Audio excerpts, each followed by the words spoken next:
Hello dear students, अगर आप twelfth में हैं या फिर IIT से या फिर नीट का प्रिपरेशन कर रहे हैं तो ये क्लास आपके लिए काफ़ी इंपॉर्टेंट है। बेसिकली ये क्लास 12th बोर्ड और उसमें भी बेसिकली बिहार बोर्ड या फिर जिस किसी भी बोर्ड में ऑब्जेक्टिव टाइप क्वेश्चंस पूछे जाते हैं उसके लिए काफ़ी ज़्यादा इंपॉर्टेंट है।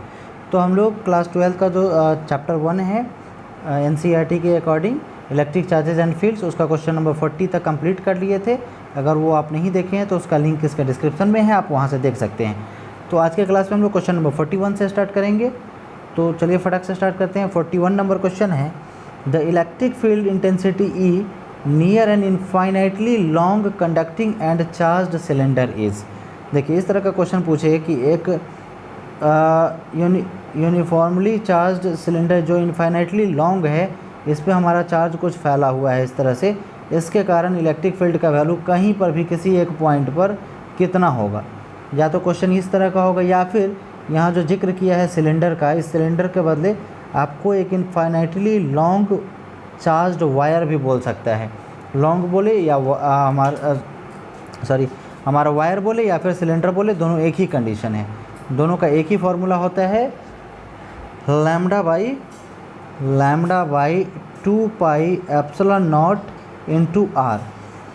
जो इसका ऑप्शन बी है lambda by 2 pi epsilon naught into r.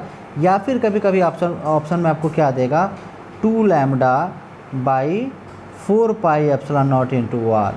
कभी कभी आपको ऑप्शन में ये भी मिल सकता है। चूँकि हम लोग 1/2 पाई एप्सिलॉन नॉट का वैल्यू नहीं जानते हैं, हम लोग 1/4 पाई एप्सिलॉन नॉट का वैल्यू जानते हैं, इसलिए 1/4 पाई एप्सिलॉन नॉट को अलग कंसिडर करके और 2 लैम्डा बाई आर, इस तरह से भी आपको ऑप्शन मिल सकता है कि 2 lambda by 4 pi epsilon naught into r. तो यहाँ पे फिलहाल इस क्वेश्चन के अकॉर्डिंग हमारा ऑप्शन बी हो जाएगा, lambda by 2 pi epsilon naught into r. फिर क्वेश्चन नंबर 42 को देखते हैं। An electric dipole is enclosed by a surface. एक इलेक्ट्रिक डाइपोल है। इलेक्ट्रिक डाइपोल किसको बोलते हैं? A system of 2 equal and opposite charges. एक ऐसा सिस्टम जिसमें 2 इक्वल और अपोजिट चार्ज है, एक मान लीजिए प्लस क्यू तो दूसरा हमारा माइनस क्यू, दोनों इक्वल है और चार्ज का जो वैल्यू है वो अपोजिट है। और बोल रहा है कि एक सरफेस से बंधा हुआ है, एक सरफेस से इनक्लोज्ड है, ठीक है। The total electric flux over the surface. अभी सरफेस से टोटल इलेक्ट्रिक फ्लक्स का वैल्यू कितना होगा? इलेक्ट्रिक फ्लक्स कब क्रिएट होता है? जब इलेक्ट्रिक फील्ड लाइन किसी भी सरफेस को परपेंडिकुलरली या फिर किसी भी एंगल पे क्रॉस करे। तो यहाँ इलेक्ट्रिक फील्ड लाइन क्या होगा? पॉजिटिव चार्ज से निकलेगा, नेगेटिव चार्ज में चला जाएगा। हम लोग जानते हैं कि इलेक्ट्रिक फील्ड लाइन पॉजिटिव से निकलती है और नेगेटिव में जाती है। यह प्रोसेस हमारा कंटिन्यूसली चलता रहता है, पॉजिटिव से निकलेगा नेगेटिव में जाएगा। तो हमारा इलेक्ट्रिक फील्ड लाइन यहाँ पर हम ऑब्जर्व करते हैं इलेक्ट्रिक फील्ड लाइन हमारे सरफेस को क्रॉस ही नहीं कर पाता है कहीं भी। तो चूंकि जब इलेक्ट्रिक फील्ड लाइन किसी सरफेस के किसी भी पोर्शन को क्रॉस ही नहीं कर पाता है, हमारा इलेक्ट्रिक फ्लक्स क्रिएट ही नहीं होगा। और जब इलेक्ट्रिक फ्लक्स क्रिएट नहीं होगा तो इस कंडीशन में हमारा टोटल इलेक्ट्रिक फ्लक्स का वैल्यू सरफेस पे कितना हो जाएगा? 0। Option B is the correct, ठीक है। फिर नेक्स्ट क्वेश्चन हम लोग क्वेश्चन नंबर 43 की तरफ चलते हैं। क्वेश्चन नंबर 43 है आपका, A negative charge of 1 coulomb on a body is possible if the number of electrons given to it is। एक बॉडी पर -1 कूलम्ब चार्ज संभव है अगर बॉडी पे नंबर ऑफ इलेक्ट्रॉन्स कितना हो। तो इसके लिए हम लोग एक फार्मूला पढ़े थे, quantization of electric charge Q = NE से, जहाँ पर आपको चार्ज का वैल्यू पता है 1 कूलम्ब है और n नंबर ऑफ इलेक्ट्रॉन्स है, ये हमारा इसको आपको फाइंड करना है। और एक इलेक्ट्रॉन पर चार्ज का वैल्यू होता है 1.6 × 10⁻⁻19 कूलम्ब, वो आप यहाँ पर डाल देंगे। तो यहाँ पर जो हमारा E है और हमको n फाइंड करना है, तो E यहाँ पर क्या हो जाएगा? Q के डिवीज़न में आ जाएगा। जो हमारा चार्ज है 1 coulomb, that is divided by यहाँ जो हम लोग वैल्यू लेते इसका एक इलेक्ट्रॉन का, उसको हम लोग यहाँ नहीं लेके नीचे ले लेते हैं। वो एक इलेक्ट्रॉन पर चार्ज का वैल्यू होता है 1.6 × 10⁻⁻19 कूलम्ब। अब 1 में इतना से हम लोग डिवाइड करेंगे तो जो हमारा वैल्यू आएगा वो हमारा नंबर ऑफ इलेक्ट्रॉन्स आ जाएगा। तो जब आप इसको कैलकुलेट करेंगे तो -19 ऊपर जाएगा तो 10⁻+19 आ जाएगा। 10⁻+19 में जब आप 1.6 से भाग देंगे तो अब भाग देने पर जो आपका वैल्यू आता है वो होता है 6.25 × 10⁻+18। तो यही हमारा हो जाएगा करेक्ट आंसर, ऑप्शन सी। इस तरह का आपका 1 कूलम्ब के बदले 4 कूलम्ब, 5 कूलम्ब, 10 कूलम्ब, इस तरह से आपका कुछ भी पूछ सकता है। तो पैटर्न यही होगा, आप थोड़ा सा ध्यान में रखेंगे। क्वेश्चन नंबर 44 है, N electric dipole moment P vector is inclined eight an angle with an electric field intensity E the torque acting on it will B.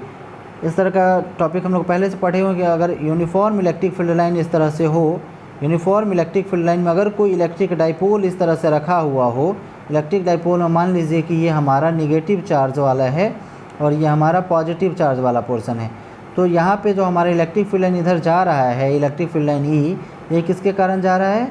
Positive charge के कारण। पॉजिटिव चार्ज से इलेक्ट्रिक फील्ड लाइन हमारा बाहर की तरफ निकलता है, तो यहाँ पे हम लोग देखेंगे पॉजिटिव चार्ज के कारण जो इलेक्ट्रिक फील्ड लाइन है, इस पॉजिटिव चार्ज वाले टर्मिनल पे इधर फोर्स अप्लाई करेगा और निगेटिव चार्ज पे अट्रैक्टिव फोर्स अप्लाई करेगा। ठीक है, तो हम लोग जब जानते हैं कि जब कपल ऑफ फोर्स एक्ट हो अपोजिट डायरेक्शन में किसी भी बॉडी पे, तो वहाँ पे हमारा टॉर्क प्रोड्यूस होता है। और यहाँ पे जो हमारा फार्मूला है वो टॉर्क का फार्मूला हमारा होता है P vector into E vector, या फिर अगर इसी को हम लोग थोड़ा सा ब्रेक करके लिखें, बहुत इंपॉर्टेंट है, इसको आप हमेशा ध्यान में रखेंगे। इलेक्ट्रिक टॉर्क का वैल्यू क्या होता है? इलेक्ट्रिक डाइपोल मोमेंट का वैल्यू और इंटू इलेक्ट्रिक फील्ड का वैल्यू, क्रॉस प्रोडक्ट है इसका। अगर इसी को अगर हम लोग ब्रेक करें तो क्या हो जाएगा? PE sine theta. हम लोग जानते हैं कि जब क्रॉस प्रोडक्ट होता है तो उसमें हम लोग क्या करते हैं? साइन थीटा ऐड करते हैं। कभी कभी आपका ऑप्शन ये भी रहेगा P vector cross E vector, और कभी कभी रहेगा PE साइन थीटा भी। ये पूछा हुआ क्वेश्चन है, शायद पिछले बार ही पूछा था। तो आपका हो जाएगा option A P vector cross E vector. ठीक है, या फिर कभी कभी आपको PE साइन थीटा भी रहेगा ऑप्शन में। फिर क्वेश्चन नंबर 45 को देखिए। An electric dipole moment P vector is inclined at 90 degree with a uniform electric field E, then torque acting on it will be magnitude. देखिए अब यहाँ पे हमारा कंडीशन क्या बोल रहा है कि यहाँ पे इलेक्ट्रिक फील्ड लाइन है, बहुत सारा इलेक्ट्रिक फील्ड लाइन जा रहा है। अब ये जो हमारा डाइपोल है इस तरह से, यहाँ पर एक नेगेटिव चार्ज, यहाँ पे एक पॉजिटिव चार्ज, और एक इधर इस पर फोर्स अप्लाई हो रहा है और इधर इस पर फोर्स अप्लाई हो रहा है, और एंगल दोनों के बीच का कितना है? दोनों के बीच, जैसे मान लीजिए ऐसे तिरछा होता था तो इसके बीच एंगल कुछ थीटा बनता था, कुछ थीटा एंगल बनता था इलेक्ट्रिक फील्ड और हमारा जो इलेक्ट्रिक डाइपोल होता था इसके बीच। और यहाँ पे एंगल कितना है? ये सीधा है, इलेक्ट्रिक डाइपोल हमारा सीधा है और इलेक्ट्रिक फील्ड लाइन ऐसे है, तो दोनों के बीच एंगल 90 डिग्री बन रहा है। तो इस कंडीशन में हम लोग जानते हैं, अभी हमने फार्मूला देखा है कि क्या फार्मूला होगा? PE sine theta. तो साइन और थीटा का वैल्यू हमारे कितना है? 90 डिग्री। तो साइन 90 डिग्री का वैल्यू हम लोग पुट कर देंगे, तो PE और साइन 90 का वैल्यू कितना होता है? 1। PE में 1 से मल्टीप्लाई करेंगे तो क्या होगा? PE ही बचेगा, तो इसका हो जाएगा हमारा ऑप्शन ए PE। ठीक है, फिर क्वेश्चन नंबर 46 को देखते हैं। An electric dipole moment P vector will experience a maximum torque in uniform electric field E when angle between P and E is. Interesting question है। इलेक्ट्रिक डाइपोल मोमेंट का जो maximum value है वो कितना angle पर maximum होगा? इसको आप फिगर से भी समझ सकते हैं या फॉर्मूला से भी समझ सकते हैं। देखिए जैसा मान लीजिए हम लोग क्या जानते हैं? PE साइन थीटा अभी हम लोग पढ़े हैं कि PE साइन थीटा। अब ये मैक्सिमम कब होगा? जैसे मान लीजिए कि जो हमारा इलेक्ट्रिक डाइपोल मोमेंट है P, उसका वैल्यू और इलेक्ट्रिक फील्ड का वैल्यू, क्या एंगल कितना भी रहे उस समय हमेशा सेम रहेगा, लेकिन इसका वैल्यू अब डिपेंड किस पे करेगा? जो हमारा टॉर्क है टाउ, इसका वैल्यू डिपेंड करेगा साइन थीटा के एंगल थीटा पर। तो साइन थीटा का वैल्यू मैक्सिमम कब होता है? साइन 0 डिग्री पे 0 होता है, और बढ़ते बढ़ते बढ़ते जब साइन 90 डिग्री आता है तो मैक्सिमम वैल्यू हमको 1 मिलता है। तो साइन का वैल्यू मैक्सिमम कहाँ होता है? 90 डिग्री के एंगल पे। तो साइन का वैल्यू जहाँ पे मैक्सिमम होगा वहीं पे हमारा टॉर्क का वैल्यू भी मैक्सिमम होगा, क्योंकि P हमारा सारे एंगल के लिए सेम रहेगा, इलेक्ट्रिक फील्ड भी सेम रहेगा और इलेक्ट्रिक डाइपोल मोमेंट भी सेम रहेगा, अर्थात हमारा एंगल पे ही सब कुछ डिपेंड करेगा। तो एंगल कितना होना चाहिए मैक्सिमम टॉर्क होने के लिए? 90 डिग्री। ऑप्शन बी हो जाएगा आपका। क्वेश्चन नंबर 47 को देखते हैं। 2 points A and B are located at 100 cm from the center of an electric dipole। Point A और B जो है 100 सेंटीमीटर की दूरी पर रखा गया है एक इलेक्ट्रिक डाइपोल के सेंटर से। A is in the axial line while B is in the equatorial plane. A हमारा एक्सियल लाइन है जबकि B हमारा इक्वेटोरियल लाइन में है। थ्रू द डाइपोल सेंटर की तुलना में। इलेक्ट्रिक डाइपोल सबसे पहले हम लोग बना लेते हैं। ये हमारा इलेक्ट्रिक डाइपोल है, ये इसका जो लाइन है ये हमारा एक्सियल लाइन है। एक्सियल लाइन में कहीं कहीं पे हमारा A पॉइंट है और ये हमारा कुछ इक्वेटोरियल लाइन है ऊपर की तरफ। इक्वेटोरियल लाइन में कहीं भी B पॉइंट। इक्वेटोरियल लाइन हम लोग किसको बोलते हैं? जो इस दोनों का सेंटर होता है। मान लीजिए कि ये सेंटर है, तो सेंटर से जो लाइन क्रॉस कर रहा होता है इस लाइन को हम लोग इक्वेटोरियल लाइन बोलेंगे। और जो इसका एक्सिस है, इस एक्सिस वाले लाइन में हम लोग आगे की तरफ बढ़े तो ये हमारा एक्सियल लाइन कहलाएगा। ठीक है, तो बोल रहा है ए हमारा एक्सियल लाइन में और बी हमारा इक्वेटोरियल प्लेन में है, ठीक। थ्रू द डाइपोल सेंटर, इस डाइपोल सेंटर की तुलना में the electric field intensity at A is E, then electric field intensity at B is, अगर इलेक्ट्रिक फील्ड इंटेंसिटी अगर ए पॉइंट पर अगर ई है तो बी पॉइंट पर इलेक्ट्रिक फील्ड, यहाँ पे इलेक्ट्रिक फील्ड इंटेंसिटी का वैल्यू हमारा कितना होगा, ये क्वेश्चन हमारा पूछ रहा है, ठीक। तो यहाँ पर अगर हम लोग गौर करें, ध्यान से समझेंगे, यहाँ पे ए पॉइंट पे हमारा इलेक्ट्रिक फील्ड इंटेंसिटी का डायरेक्शन इधर रहता है, ठीक। एक्सियल लाइन में इलेक्ट्रिक फील्ड इंटेंसिटी का डायरेक्शन इधर है और इक्वेटोरियल लाइन में इलेक्ट्रिक फील्ड इंटेंसिटी का डायरेक्शन इधर रहता है, इस डायरेक्शन में लेफ़्ट की तरफ जाता है। जब थ्योरी हम लोग पढ़े थे उस समय आप समझे होंगे कि यहाँ पे हमारा इस तरह का कंडीशन होता है और इसके वजह से इलेक्ट्रिक फील्ड लाइन का जो हमारा डायरेक्शन होता है लेफ़्ट की तरफ होता है।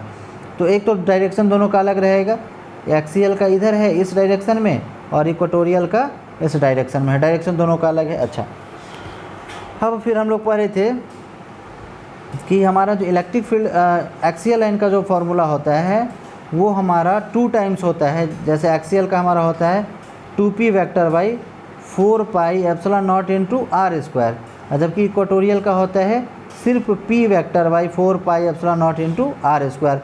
तो ये 2 गुना का अंतर होता है, ठीक। तो यहाँ पर हम लोग ऑप्शन किस में क्लिक करेंगे, डी में, चूँकि हमारा 2 गुना का अंतर इलेक्ट्रिक फील्ड इंटेंसिटी ऑफ ए का जो इलेक्ट्रिक फील्ड इंटेंसिटी है किसकी तुलना में, बी की तुलना में। तो बी का जो है वो हमारा होता है 2p by 4 pi epsilon naught into r square और ए का हमारा कितना है p by 4 pi epsilon naught into r square. तो बी जो है हमारा क्या है 2 टाइम्स है, तो सॉरी ए हमारा 2 टाइम्स है, तो बी की तुलना में क्या हो जाएगा e बाई 2, मतलब एक इसका हाफ हो जाएगा, ठीक। फिर उसके बाद हमारा डायरेक्शन अलग है इसलिए हम लोग निगेटिव साइन को भी इसमें इंड्यूस्ड कर देंगे। और इसका कभी कभी आपसे फार्मूला भी पूछेगा कि एक्सियल लाइन का क्या फार्मूला होगा, इक्वेटोरियल लाइन का क्या फार्मूला होगा। तो इसमें 2 फार्मूला आप लोग पढ़े हुए हैं, एक p by 4 pi epsilon naught into r square plus a square का पावर 3 बाई 2 और एक 2p by 4 pi epsilon naught into r square plus a square का होल स्क्वायर। इस तरह से 2 फार्मूला हम लोग पढ़े थे, और एक p by 4 pi epsilon naught into r q और एक 2p by 4 pi epsilon naught into r q. ये फार्मूला आप लोग हमेशा ध्यान में रखेंगे, बहुत यूज़फुल है। तो यहाँ पे ऑप्शन हमारा क्या हो जाएगा, ऑप्शन डी, चूँकि डायरेक्शन दोनों का अलग है और एक का वैल्यू दूसरे का हाफ है। फिर क्वेश्चन नंबर 47 है 2 points A and B are located at distance of 100 centimetre. 2 point A और बी है, दोनों 100 सेंटीमीटर की दूरी पर रखा हुआ है from the electric dipole. Electric dipole की तुलना में सेम क्वेश्चन रिपीटेड है क्या, is in the axial line axial point while B is perpendicular bisector. देखिए उसी को क्वेश्चन को थोड़ा सा घुमा दिया है। ए जो है हमारा एक्सियल लाइन में है, मतलब ये हमारा इलेक्ट्रिक डाइपोल है और ए जो है वो हमारा इसके एक्सियल लाइन में यहाँ पर है, और बी जो है इसका बाइसेक्टर पे। बाइसेक्टर करने का क्या मतलब, इक्वेटोरियल लाइन में। बी हमारा यहाँ पे है। The electric field intensity at A is ई।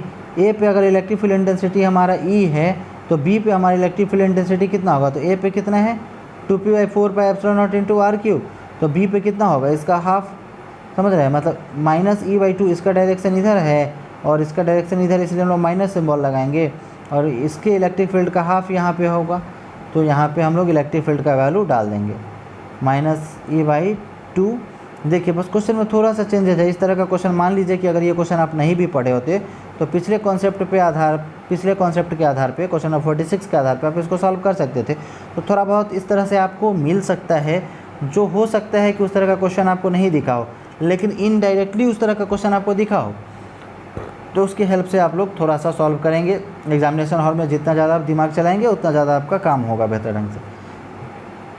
फिर क्वेश्चन नंबर 48 है at what angle do 2 electric field lines intersect each other. कितना एंगल पे 2 ठो इलेक्ट्रिक फील्ड लाइन एक दूसरे को इंटरसेक्ट करता है। तो हम लोग जानते हैं कि इलेक्ट्रिक फील्ड लाइन कभी भी एक दूसरे को इंटरसेक्ट ही नहीं करता है। मान लीजिए कि अगर सेम है तो इस तरह से घूम जाएगा, इस तरह से घुमा हुआ रहेगा, इस तरह से हमारा इलेक्ट्रिक फील्ड लाइन बन जाएगा, इस तरह से हमारा शेप बन जाएगा। और जब एक पॉजिटिव एक निगेटिव रहेगा तो एक में से निकलेगा दूसरे में जाएगा, मतलब इलेक्ट्रिक फील्ड लाइन हमारा कभी भी इंटरसेक्ट करता ही नहीं है। तो हम लोग का ऑप्शन क्या हो जाएगा, डू नॉट इंटरसेक्ट, मतलब कभी भी एक दूसरे को इंटरसेक्ट नहीं करता है। क्वेश्चन नंबर हम लोग 49 को देखते हैं। क्वेश्चन नंबर 49 है the quantum of electric charge in ESU is. The quantum of electric charge का क्वांटम का वैल्यू क्या है, इन इलेक्ट्रोस्टैटिक यूनिट में,